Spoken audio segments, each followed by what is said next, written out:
Welcome to the Creative Penn podcast. I'm Joanna Penn, thriller author and creative entrepreneur, bringing you interviews, inspiration and information on writing, publishing options and marketing ideas for your book. You can find the episode show notes, your free author blueprint and lots more information at thecreativepenn.com, and that's Penn with a double N. And here's the show. Hello creatives, I'm Joanna Penn, and this is episode number 572 of the podcast, and it is Friday, the 3rd of September 2021 as I record this.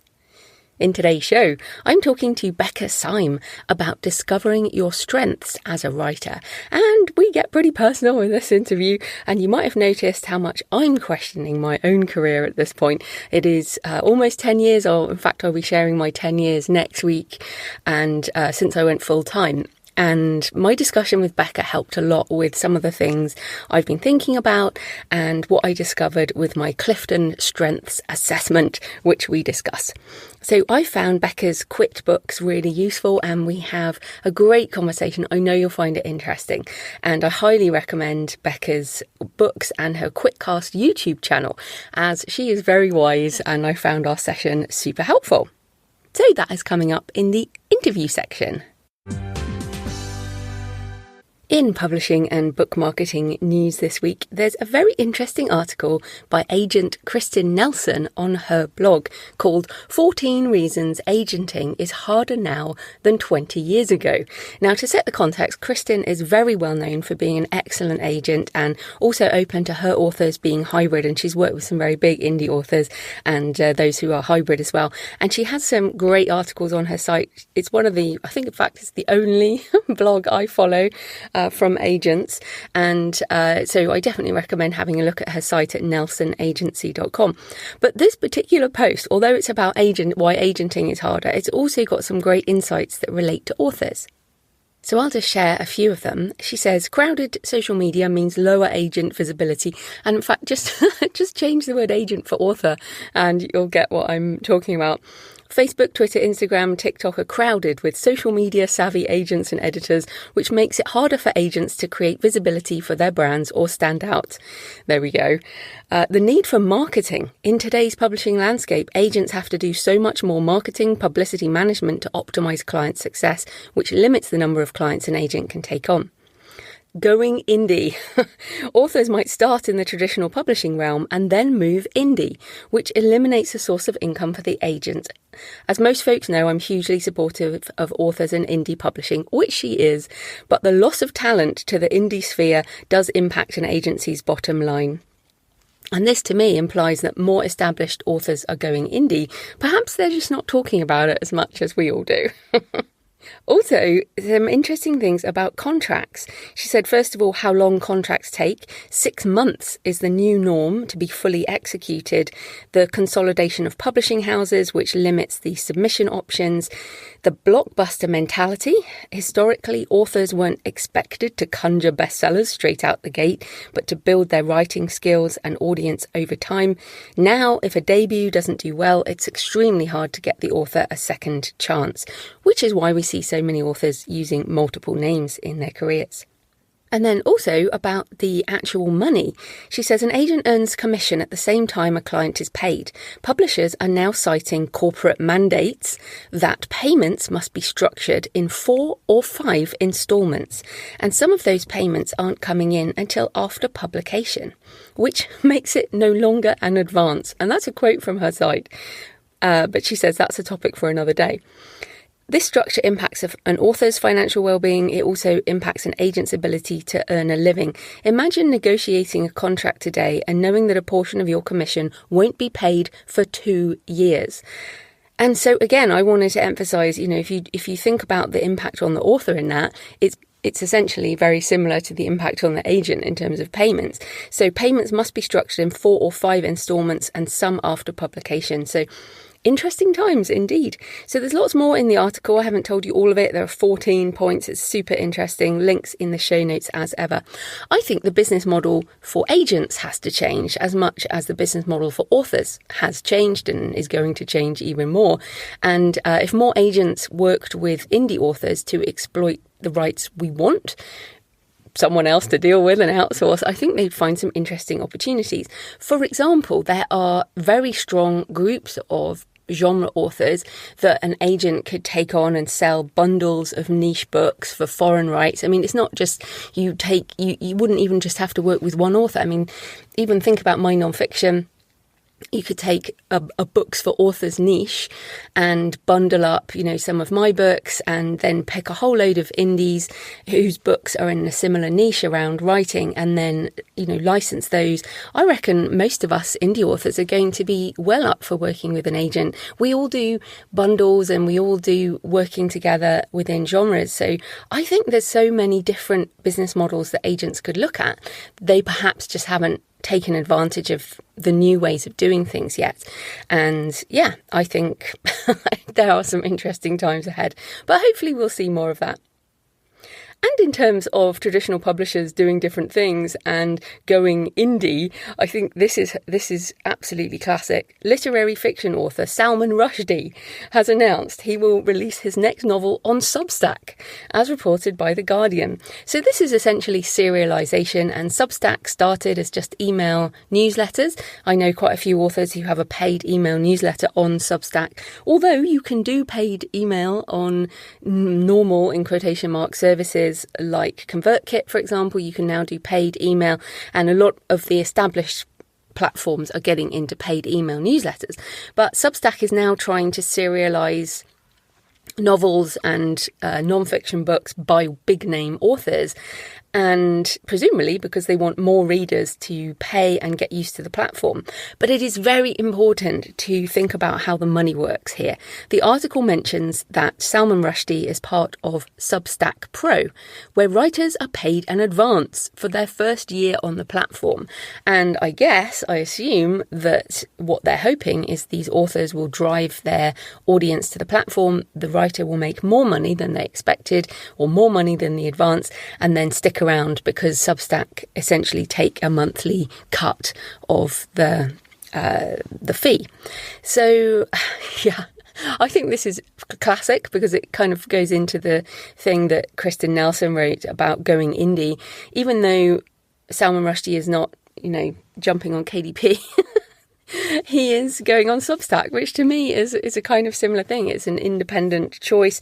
I imagine his agent would have got involved with that. But it's not the same for someone like Salman Rushdie as it is for another unknown author who decides to release their book on Substack. In the same way, it's not the same if a new author uploads a book on KDP and expects it to sell. You have to build an audience, whoever you are. But Salman Rushdie is a name brand, probably mainly because of the fatwa that obviously was against him for a long time. There's also a completely annoying thing in this article, which is not really surprising. I've been reading The Guardian for a long time and it still annoys me. The article says, he also realises that by taking his fiction digital, he's taking a step away from the beloved medium he has dedicated his life to. People have been talking about the death of the novel almost since the birth of the novel, but the actual old-fashioned thing, the hard copy book, is incredibly mutinously alive, and he says, here I am having another go at killing it. And I was like, of course he's not, because you release your novel on Substack, you still own the copyright, so he will no doubt be releasing that book in multiple formats after it's finished. So it will be a Substack serialization, then there can be a hardback, there can be a paperback, there can be an ebook, there can be an audiobook. And in fact, I just saw the Malcolm Gladwell Bomber Mafia, which started out as an audio first original on Pushkin, I think it is, the publisher, and then they've put it into book format and doing all these other things. So the point of the new way of doing stuff is that it's not hardback first, then paperback, etc. What Rushdie's doing here is he's doing serialization first, but that certainly doesn't mean that you can't do all the other formats, and that is what we should do because it's a different audience. Obviously, the person who buys a Salman Rushdie hardback from a bookseller is not the same person who is going to read his novel on Substack, and in fact, they might have trouble making money off that, because I'm not sure his audience are the people reading in this serialized form. But who knows? The point is, it's a different audience for different mediums, and it's great that he's having a go. It'll be very interesting to see how this works. But yeah, I thought you might be interested in that. In my personal update, I'm still working on Tomb of Relics, and in the final romp towards the end, I know what's happening now. I just need to finish it. So I should be finished this week, and then I'll give it a rest for a week and then get into edits. The previous book in the series, Tree of Life, is on special this week, 99 cents, 99p or equivalent currency on all the usual ebook stores and direct from me at payhip.com/thecreativepenn.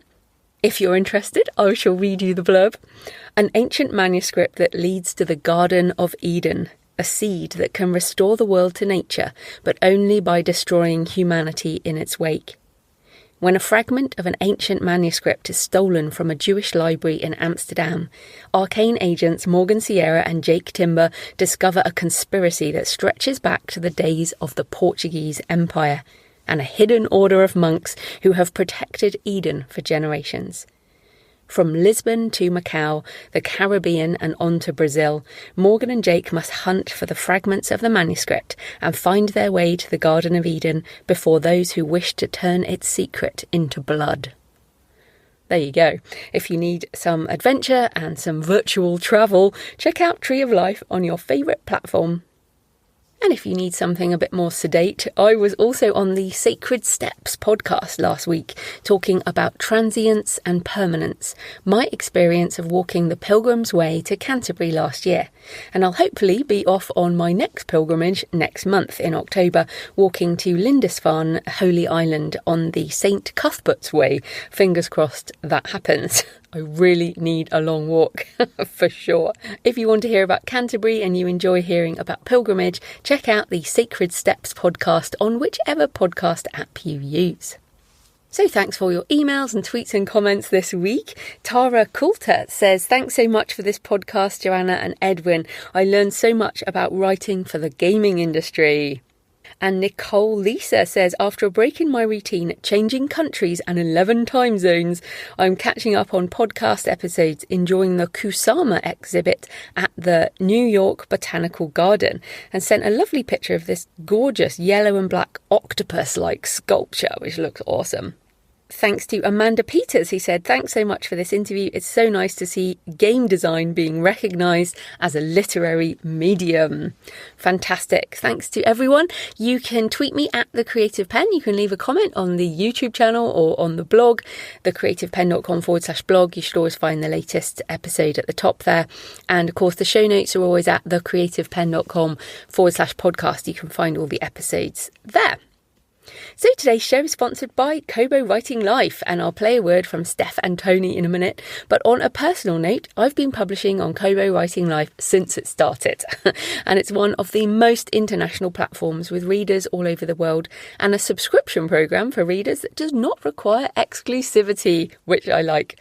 You can see my KWL sales map at thecreativepenn.com/Kobo map. 168 countries now and counting. So thanks to all of you buying my books all over the world through Kobo. If you want to sell more books on Kobo, my recommendations are to do box sets, which do very well, and apply for promotions every month on the promotions tab, which you can get access to by publishing direct to KWL and asking for access.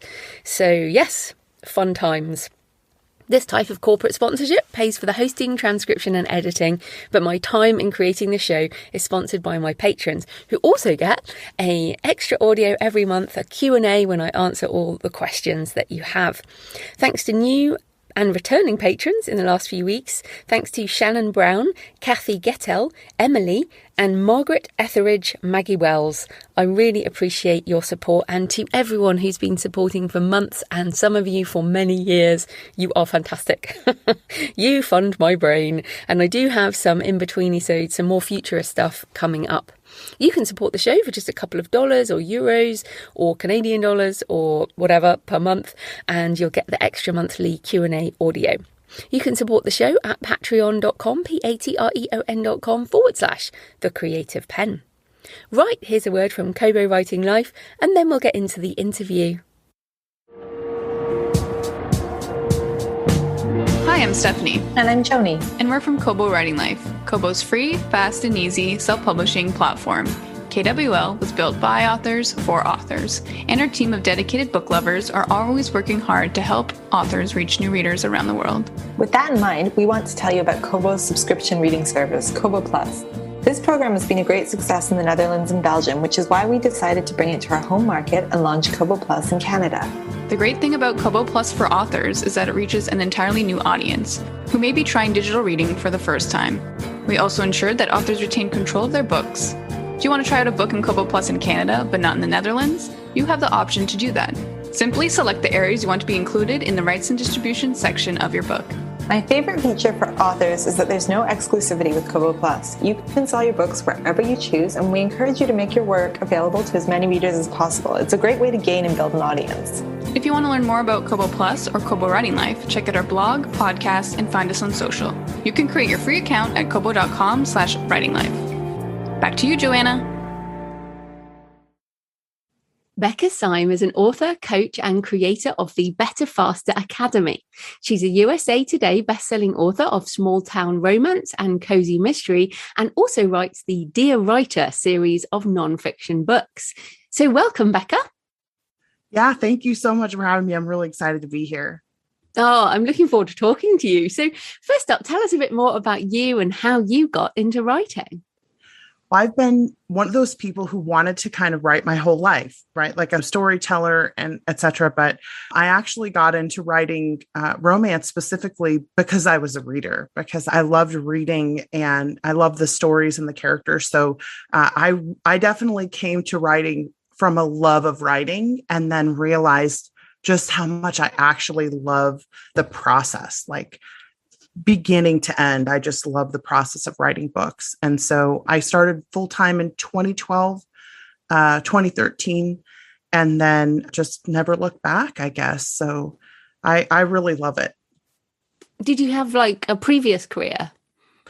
I did. Well, actually, what I'm doing now in terms of I write fiction and nonfiction, the nonfiction is really aligned with what I used to do, which is a combination of sort of strategic leadership development consulting or leadership in like nonprofits. And so my background is very much in what I'm currently doing with writers, which is success alignment and strengths coaching. We use the Clifton Strengths program, and I've been a certified Clifton Strengths coach for almost 16 years now. And so that's definitely what I love doing before I was writing. And then I kind of fell into doing it with writers after I became a fiction writer, because there was so much need for people to understand how and why they're successful. It's not something that's sort of innate for a lot of us. And so I found that there was a big need for that and kind of fell into that second career after also having been a fiction writer. So. And it's interesting, I've read a number of your books, and in Dear Writer, You Need to Quit, which it's a very provocative title, which I'm sure Right. you designed on purpose. But I think it's very interesting. And of course, you go through a number of different things that writers should think about quitting. But you talk about how you burned out. So can you talk about that experience and how you got through that process in order to change things again? Yeah, the way that I burned out initially, I was a nonprofit leader. I was an executive director at a nonprofit at a very young age. And I just didn't understand that there was an end to energy. I didn't understand that you couldn't just keep overworking. And I think a lot of us are like that, right? We learn about burnout from having burned out. And so what I realized through that experience, the initial burnout that I went through, which was very devastating, not able to really even get up off the floor out of bed. It was a very, very thorough burnout. And what I learned was that there is an end to how much energy I can expend. And if I'm not cautious about how I expend energy over time, that I'm going to end up right back there, because of course I burned out again in 2013. And so there is absolutely a learning curve to burnout. But I feel like the key for me was the knowledge that if you can steward, I guess is the best way, steward your energy, then burnout is less inevitable, even for people who are, who work hard, who phoenix like that, who work really, really hard and then burn hot and then need to recover a little bit. You can still not, quote unquote, burn out, where you just can't work if you're cautious about how you steward your energy. Yeah, I think I'm one of those people. I tend to work super hard, and I sleep a lot. Like I'm a sort of 9-10 hour night girl. Yeah. Which I'm very lucky to do. And then I can go at quite a high pace when I do go. But just coming back again to, you said 2013 then, so that was when you had gone full time. And I feel like in the indie community, there are some behaviors that can lead to this kind of burnout. So what was it for you? It was definitely the thought that I had to keep up with what everyone else was doing. And I think the whole concept for me of watching what other people do and trying to copycat them is one of the things that I think gets us in the most trouble as an indie community. There is a very small segment of personality driven people who are personality wired to look at other people and copycat them, but it's like 12% of the entire population. So most of us should not be copycatting other people. And I think there's this mentality in a lot of success studying that says, if I copy what people are doing, then I'm going to have their results. So if someone is writing 8,000, 10,000, 12,000, 20,000 words a day or a week, that is how they are successful. And I didn't realize that wasn't the case, because of course that's not my pace. And I needed to learn how to own the fact that it wasn't my pace. But I came into the industry looking at what are all these successful people doing and how do I copy their actions to get their results? And that so rarely works for people. And we don't ever question, like, well, why doesn't that work for me? Is it because I'm lazy or stupid? No, it's because you're different than them and you have a different success pattern. So I had to learn that the hard way. Yeah, and I think a lot of people are are learning that. And actually, in fact, just today on Twitter, a writer friend of mine put up a tweet saying, is anyone else just feeling... but people use the term burnout, and I think that means a certain thing. But at this point, I didn't want to mention the virus, but here I go, that in the pandemic, sort of 18 months, 20 months in, we feel this exhaustion in our creativity. Now, last year in 2020, I did something like 6 books because I was driven. I was really driven. And this year I feel like I'm just not, and I feel like a lot of that is exhaustion. And I don't think it's necessarily burnout, but I feel maybe creatively we haven't been able to fill the creative well or anything like that. Yes. So, and I feel like we need to talk about it's okay to feel like this rather than you just have to muscle through, I guess. Yeah. Well, it's not weird. Like, it's not weird for us to feel this exhausted, not just that it's normal in the pandemic, like in a pandemic, in any pandemic, it's normal to reach pandemic fatigue, right? Like that's well documented.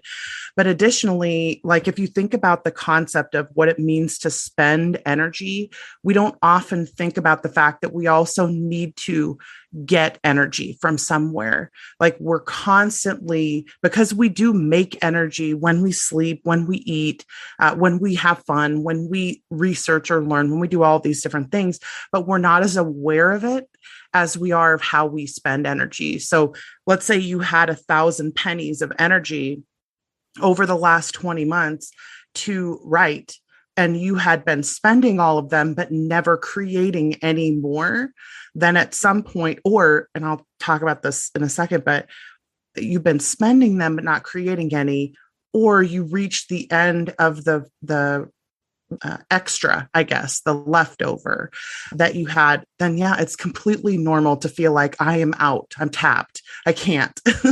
And then what we need to do is think that's not weird. It's not bad. It's not abnormal. It's that what used to cost us 1 penny to do now costs us 5. So it used to cost me 1 penny to open Twitter or Facebook or Instagram. And now I have to spend more energy because I'm either seeing something that makes me frustrated or watching someone else's success and getting, why can't I have that? And I'm fighting more against different things than I used to be. So even just one simple thing can cost me more energy than it used to. Think about how we used to go to the grocery store. It was so easy to go to the grocery store. We didn't even think about it. Now we think about it. It costs us more to do those things. So of course, we're more expended than we were. All we need to do is just think about, okay, how do I get more creative energy? Do I need to read books? Do I need to watch Netflix? Do I need to talk to other writers? What is it that's going to fill those pennies in my bank so that I have them to spend? Because it's going to cost more to do those things now. No, that's a good analogy. And for me, my fiction comes from my travels and I'm completely exhausted. I mean, as in my pennies are exhausted. And the novel, as this goes out, hopefully I'll be finished. But I was writing a novel. And in fact, yesterday when I was sitting trying to figure out why the hell I couldn't write. And then I was like, you know what I am? I'm just tapped out of ideas. So it's going to be a novella. And that's a good way to deal with it. Oh, I love that. And also, is there a way to simulate the travel that you used to get?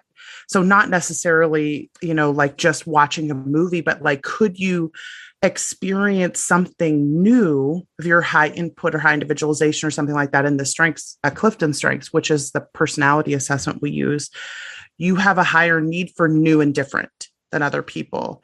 And so if you have that higher need, then it's good to try and find some places like, where can I research or watch a documentary or talk to a person who lives in a place I've never been to, look at pictures, experience something that I've never experienced before. Because if your energy for writing comes from that new and different energy, then yeah, you'll absolutely run out of it when it runs out. And then can we look for alternative sources? And then in the book, Dear Writer, You Need to Quit, you have this key recommendation, which is quit accepting the premise.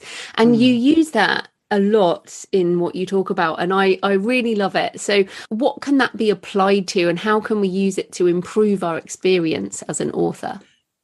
Yeah. So accepting the premise is, well, first of all, when I hear something, I assume it's true because I've heard it a lot. And honestly, a lot of us believe things because either they rhyme or they're symmetrical. So think about something like a penny saved is a penny earned. Like, how often have we heard that? But it's not actually true. If you save a penny, yes, you have an extra penny, but you didn't earn that penny. You didn't do anything to get it, right? So that type of questioning the premise, like you should work 8 hours a day.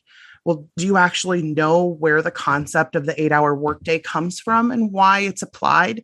It actually doesn't apply to fields at all, like creativity. In fact, there's the colloquial sort of joke about where does the 8-hour workday come from? And one of the Industrial Revolution fathers actually said that people should work 8 hours a day, they should sleep 8 hours a day, and they should shop 8 hours a day. Yeah. So that's where the 8-hour workday comes from, is an expectation that we're contributing to an economy somehow. So because otherwise you would work 20 hours a day, right? So the 8 hour is meant to balance economy. So if you think about things like questioning the premise of, let's say, for instance, writers write. Some writers think, and some writers need to think to write. So if I'm forcing myself to write just because somebody said writers write, and it felt very resonant to me, or they believed it a lot, they had a lot of certainty about it. And I never think to question like, right, but does that actually work for me? Or you can't edit a blank page is another one. People edit blank pages in their head all the time. It's just, For about 50% of people, we found editing a blank page does not actually help them be more productive. But for about 50% of writers, it does help you be more productive if you allow yourself to edit before you write. So there's so much of this advice that we hear for writers that we just accept without thinking about it, because the person who's telling us is either very certain and we're sensing their emotions of certainty, or they sound smart, or they're successful. And so we assume if they're successful, we should listen to what they say. And again, it's not to say no one should give advice. That's definitely not what I'm saying. It's to say, when it doesn't work for you as an individual, don't assume you're at fault and you're stupid or unmotivated or whatever. Assume that that advice is not for you, because no advice is for everyone. Yes, and I almost think that you, by questioning the premise, what you're trying to boil down where people are coming from. So, for example, you must have an agent and a traditional publisher is a particular premise for a type of author career, or you must write fast and use KU is a kind of different premise for a different author career. And by questioning all of these things, you can shape your own, I guess. But I feel like too often it's very hard for new people in particular to know who to listen to and whose premise to accept. So how do you suggest people, I guess, people are listening to us right now or they've turned off, but how do people find appropriate people to listen to in order to get to that premise, I guess? I do think that there is some questioning that needs to happen of, why am I listening to this person? So if the only reason I'm listening to them is because they've sold a lot of books, then I want to make sure to listen for my own internal alignment. So if they're talking about, don't edit as you go is the example I use a lot. If they're saying don't edit as you go, the reasons they might be saying that have to do with how their personality aligns with that particular strategy. And so if you're feeling that and hearing, but wait a minute, I need to do that in order to write effectively, then you need to listen to your own intuition. And so much of this, and again, I feel like it's so weird to say this out loud, but all of what successful people have learned, they've learned by trial and error. So it's not like there's some secret hidden code that they understand. They literally learned it by succeeding and failing themselves. And so some of it, especially in younger or newer to a particular industry authors, it's actually really good to succeed and fail sometimes, because it's how you learn what works for you as well. But in terms of alignment, though, of like, who should you listen to? I do think most people can tell pretty quickly when a particular piece of advice does not work for them. Like, I've tried and tried and tried to dictate, and it literally just cannot, because, and again, for my personality as an external processor, I don't know how to speak out loud in the same voice that I write in. Like, it's not possible for me. So dictation will never work for me. And it's not a matter of me trying harder or me learning something. It's that that's not a voice I can talk out loud in. So then I know that's not a capacity issue for me. Like, it's not that I'm not good at something. It's just dictation is not for me. So I feel like I push trial and error as an intuition builder. But also, I do think listening to our own resonance is really important. Like, when you hear someone who's not resonating with you, but you feel like you have to listen to them for some reason, question that premise, including me. Yeah. Including me. Yeah. Oh, exactly. Including me too. So since people are listening to us. So I want to come back on the Clifton Strengths thing that you do. And it's so funny because I'd heard of this before. And then my friend and fellow author and podcaster, Sasha Black, recommended it. And, she's done your course and she was like, it's life-changing. It's life-changing. And we'd had a few drinks at the time. So I took that with a pinch of salt. But then I came home and I was like, I'm going to do this. And I did it. And it did truly, truly help me in terms of understanding understanding aspects of my personality that I was getting frustrated with. And obviously there are lots of these different personality tools. So tell us a bit about the Clifton Strengths in particular and how you think, why it's useful, I guess, to people, and give us some examples. Yeah. And I also, because there are so many personality tools, I do think that they can all be useful on some level in terms of either placing myself on a continuum somewhere, because that's where a lot of my work and success alignment is about, like, okay, so where do you fall on that continuum? How much of that trait do you have? And the reason I like the Clifton Strengths so much is that it specifically is about success. So it's not just like, how am I wired, or what are my preferences? It's, where can you expect the most success based on where millions of other successful people have indicated that their success also comes from.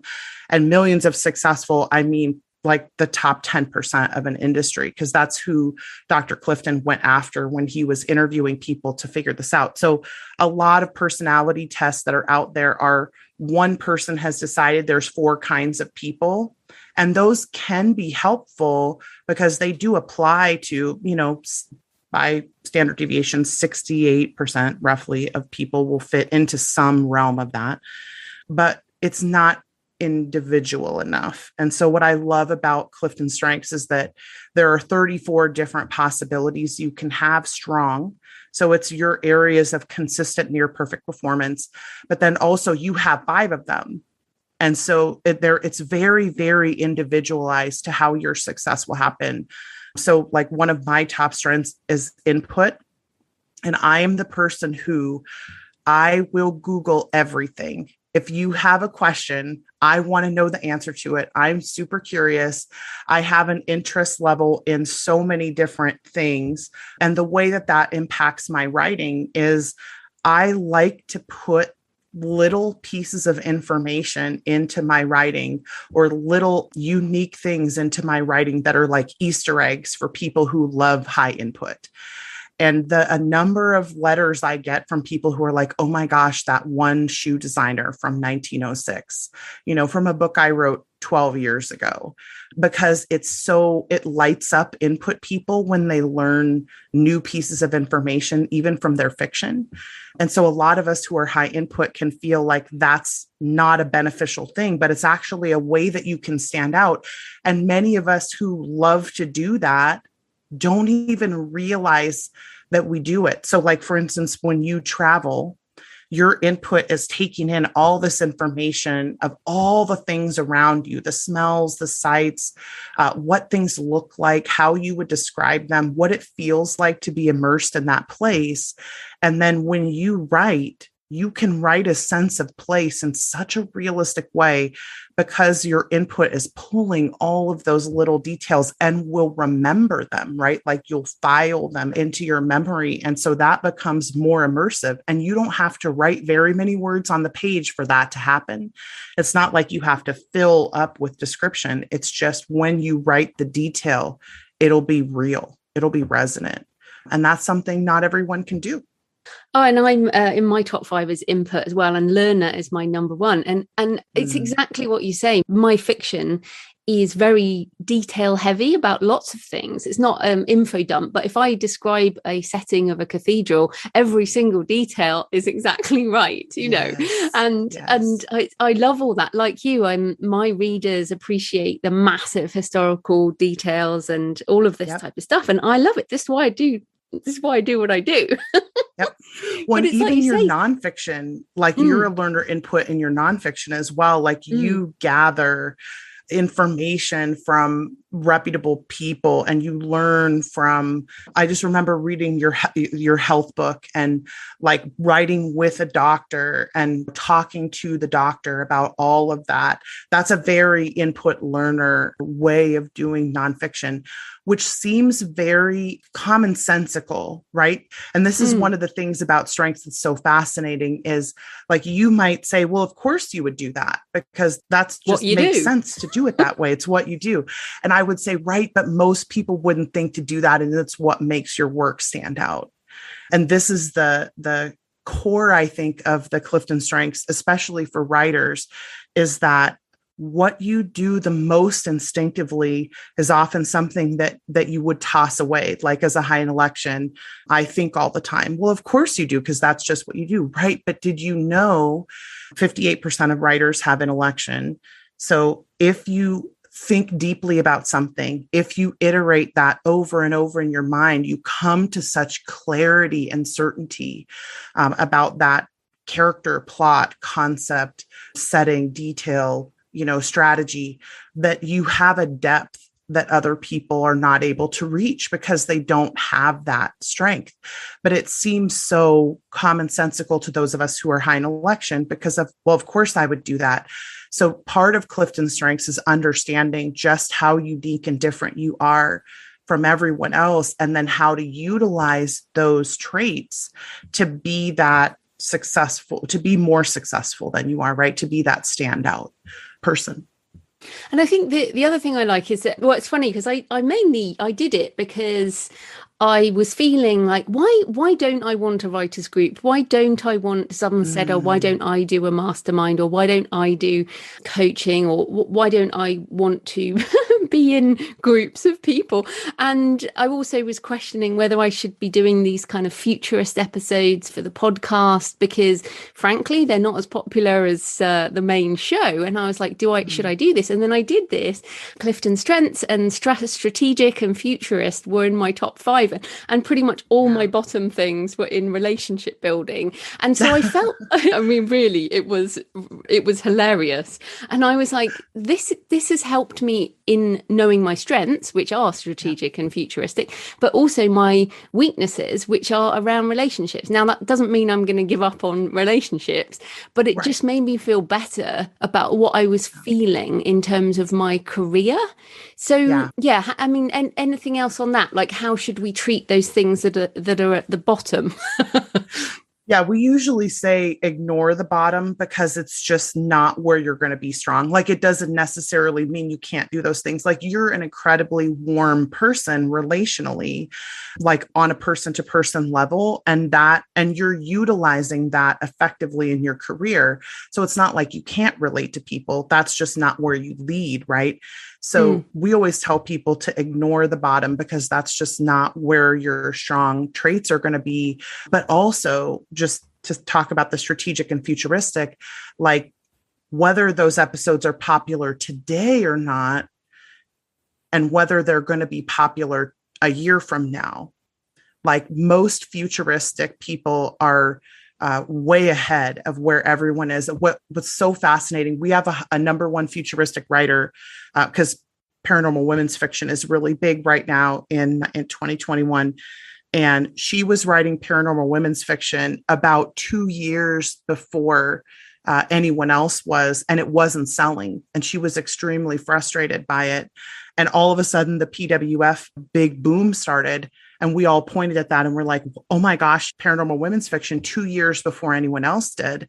So as a futuristic, it's really common to be ahead of everybody else. And so knowing that about yourself and knowing, hey, it's okay for me to be like that. I could potentially be on the leading edge of something instead of feeling like, not everybody's around me yet.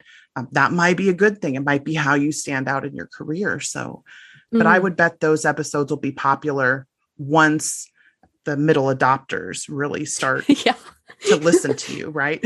Once the world catches up. But it is kind of frustrating when you feel like, oh, this is going to happen, and people just ignore you for years. But the same happened with self-publishing and podcasting and all of that. So so I feel like we've got a bit of history now. But coming back to what you do, tell us a bit more about what your business looks like now and how you help writers, particularly with this kind of Clifton Strengths stuff and what you do. So all of our Clifton Strengths stuff is coaching one-on-one, because as much as it's interesting to learn about strengths, it really isn't helpful to just learn the information. I mean, it can be helpful, like with Joanna, because now Gallup has so many resources that are very individualized. So if you end up reading your report on your full 34 report, it's now individualized completely to you based on all the where your 34 rank, which is something that they're able to do because they've been now, I think, 50 years into this research, which is amazing. But specifically what we do is we do a lot of coaching, one-on-one coaching.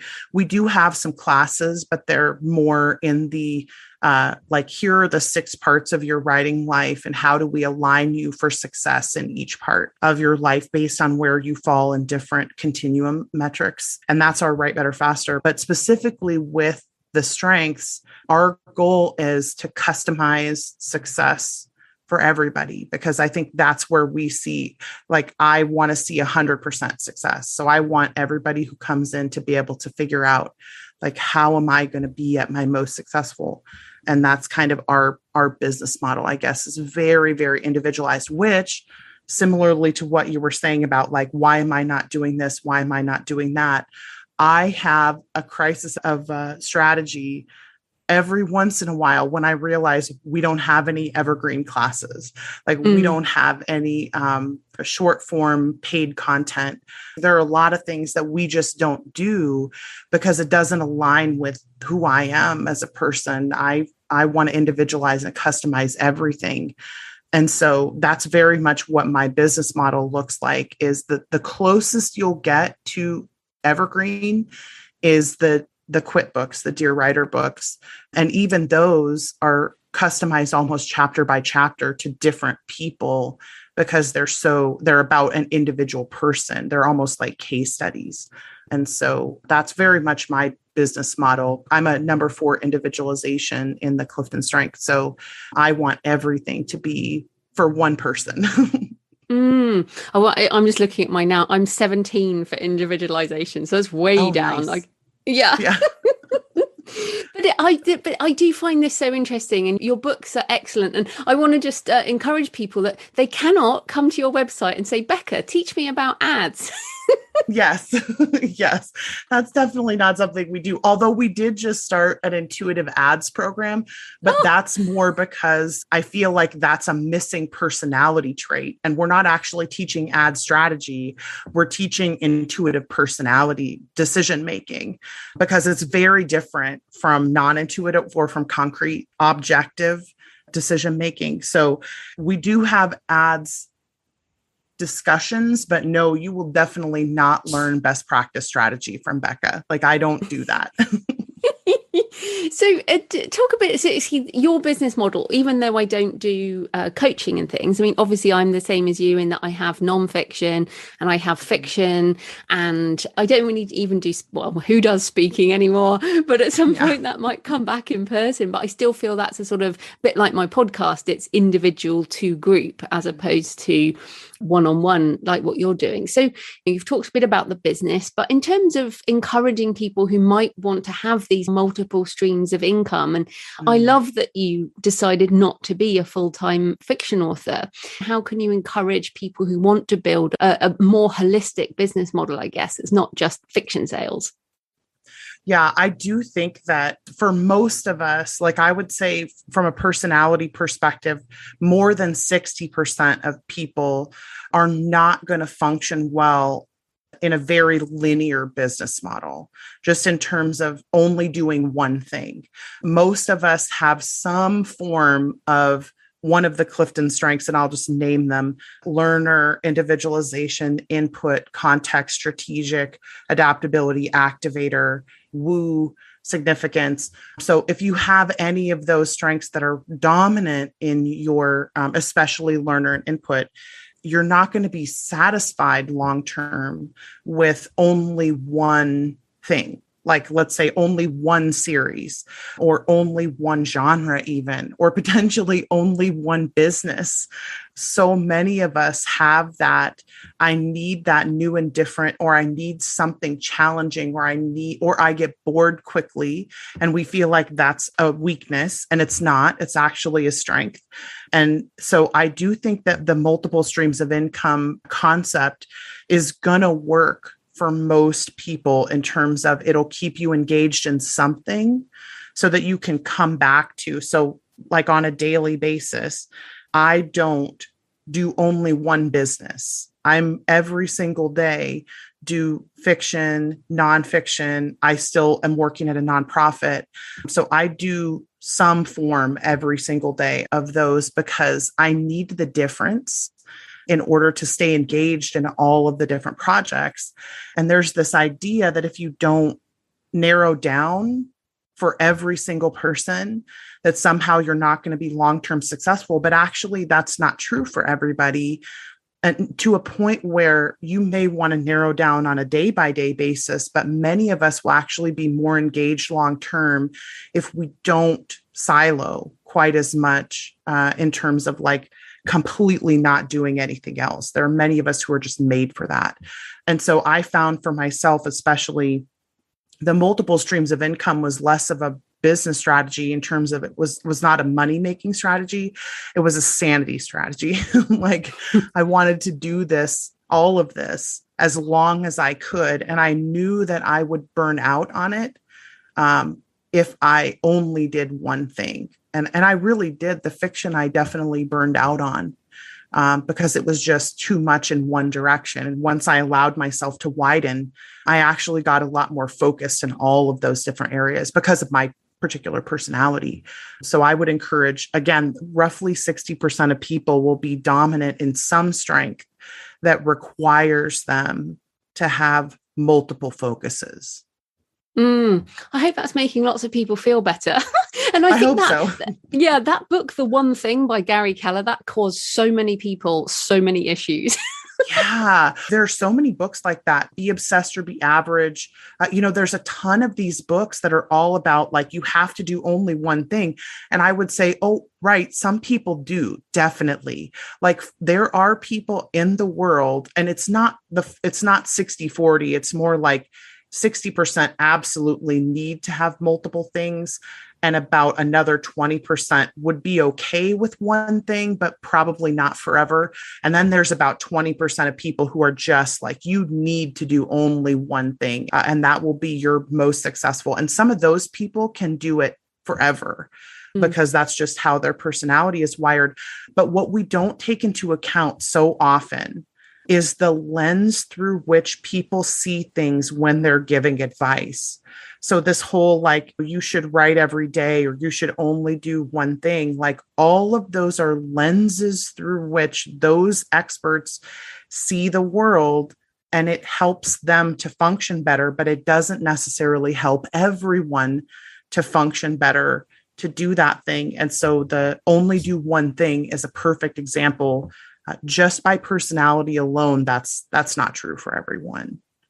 No, super helpful. And then I just wanted to ask you one thing about marketing, because given that we have a similar business model and we attract people to our businesses, but we're not necessarily doing paid ads for it. And in fact, you have a chapter on quit thinking Facebook is your friend, which is great. And even question the premise that social media is even necessary anymore. So what have you found works for you in terms of attraction marketing for your business? Content is definitely king in our business, just in terms of like, whenever we find that something is really helpful, we share it. And I do both, either in nonfiction form, like written form, or in verbal form, podcasts or YouTube videos, because I do find that when you can provide the right kind of content for people, that's what they need and it's what they want. And so I feel like if the content is not helpful, like every single time I do any kind of public thing anywhere, I always say, go watch my YouTube channel. If you don't like it, you're not obligated to do anything else. Like, don't buy a book or buy a class or whatever first. watch the YouTube channel, because you will be able to tell if we are a place for you or not by listening to me talk, as opposed to like hooking people in with an ad or something. Not that that's bad. It's just, it really doesn't work for me, because for me, I would rather see the right people at the right time. And that always has to be about, is my content right for you or not? And I'm very much a person who I would prefer word of mouth marketing to anything else. So I only want people to come to us if we have helped them, or if they think that we will help them because of something they've read or seen or heard. Because otherwise, having people just come to me, if I'm not aligned with them, it's like, well, I'm not going to be able to help you if this doesn't resonate. So content is definitely our primary strategy. Yeah. Oh, that's awesome. And as someone who doesn't watch YouTube videos, I would also encourage people to read your books, because, you know, I got Dear Writer, You Need to Quit. And the funny thing is, I've seen that book probably even in my auto boughts for years. And I hadn't read it until recently, because of course, in my head, I was like, I don't need to quit anything. But I had got it wrong. And clearly by reading your books and then several of the others, I'm like, yeah, there's quite a few things. Yeah. Well, and the pushback that I got when I first released it, of course, was I don't actually want any writers to quit writing unless that's really what they need to do for their sanity. But in general, I think the reason that I titled the books the way that I do, like I was just having a conversation with somebody this morning where they were asking me like, well, why don't you have more strategic brandable titles? Like, why don't you say, here's how to be successful as an author? And I'm like, well, because that's way too open loop for me. And it promises something that I don't know that I can deliver on. I would rather have totally, like one of my coaches says, here's what you do, Becca. You take this piece of gold, you put it in a box, you sink it to the bottom of the ocean, you cover it in cement, and then you expect people to be able to find it by the way that I title stuff. And I'm like, well, yeah. That's okay. Because if somebody tells you, hey, there's this really cool piece of gold down there, you'll go look for it. And then I don't get anybody who doesn't belong in the content. And so I'm not just casting a wide net, but that's definitely a strategy on my personality's part. That is, I want to make sure that it's significant, that it makes a significant impact when people read it. So I definitely titled the book the way that I did, so that you would only find it when it was the right time for you to find it. Well, I hope today we've brought up some gold from the depths, and that people will go check out your stuff. So where can people find you and everything you do online? The easiest place is to go to YouTube and to search for the Quitcast, Quitcast. And of course, if you're not a video person, which it's totally okay, not everybody is, definitely check out the Quit books for writers on Amazon or Kobo or Barnes & Noble or Apple, wherever you like to buy books, because I am an aggressively wide author. And so, yeah, please check out the content. And thanks so much for having me. This was a blast. It's been so good to talk to you. Thank you so much, Becca. That was great. So I hope you found the interview with Becca interesting today. And if you take the Clifton Strengths assessment and you're interested in mine, my top 5 strengths are learner, intellection, strategic, input, and futuristic. And knowing this helped me a lot. And I really appreciated talking to Becca about it all. It's helped me understand why I need what I need, and that it's okay to be this way. So I don't need to force myself into other people's expectations or ways of doing things or other people's boxes. And so I hope our discussion helped you too. So next week, I'm talking about travel writing with Jeremy Bassetti, who you might know from the Travel Writing World podcast. And we geek out on the different types of travel writing, from memoir to big ideas to travel logs and guidebooks, which is a genre I'm slowly moving into. So yeah, that's coming up. So happy writing, and I'll see you next time. Thanks for listening today. I hope you found it helpful. You might also like the backlist episodes and show notes, available at thecreativepenn.com/podcast. You can also get your free author blueprint at thecreativepenn.com/blueprint. If you'd like to connect, you can tweet me at The Creative Penn or find me on Facebook at The Creative Penn. See you next time.